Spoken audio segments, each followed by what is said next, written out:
choisi le master ici à Centrale Supélec pour deux raisons. La première, c'est que il appartient au pôle d'excellence cyber et que de par sa situation géographique, on a accès à une formation de qualité avec des intervenants extérieurs proches.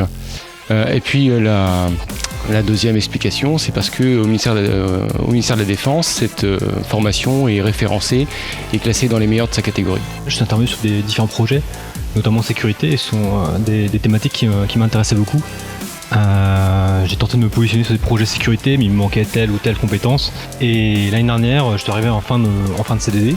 Et donc pour moi c'était l'occasion de faire la formation. Je voulais en fait m'inscrire dans une grande école et faire de la cybersécurité parce que j'avais découvert justement le domaine grâce à un stage en alternance de 2 ans durant mes années d'ingénieur. Donc c'est pour ça que je me suis lancé en fait dans de la cybersécurité, en l'occurrence à Centrale Supélec. En me renseignant sur internet, je suis tombé sur un site qui classait les différents masters dans le domaine de la cybersécurité, et le master qui était offert par Supélec, qui était Comotin, arrivait premier dans ce classement. Au niveau du financement, donc c'est des financements fonds propres. J'ai aussi fait une demande de bourse à la région Bretagne que j'ai obtenue. Donc en attente de paiement, j'attends toujours. Pour le financement, j'ai pu trouver une aide auprès de ma famille en fait.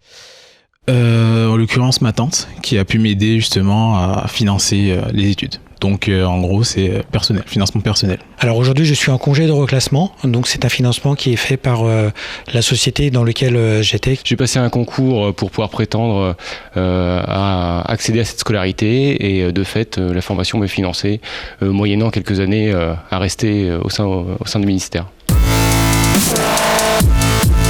Le stage que j'ai trouvé, c'est un stage sur l'audit et les tests d'intrusion. Donc c'est vrai que c'est un poste technique qui m'intéresse beaucoup. Donc peut-être qu'il y a opportunité d'embauche derrière. Donc c'est un poste assez technique, mais là où il faut avoir une vision globale du système d'information, d'avoir un peu de recul. Pour l'instant, en fait, je cherche surtout à découvrir quels sont les différents postes liés à la cybersécurité. Non seulement grâce aux cours que nous suivons en fait dans la classe, mais aussi grâce au stage que je vais suivre bientôt auprès de Sopra Steria. J'ai une fonction de chef de projet au sein de ma société actuelle.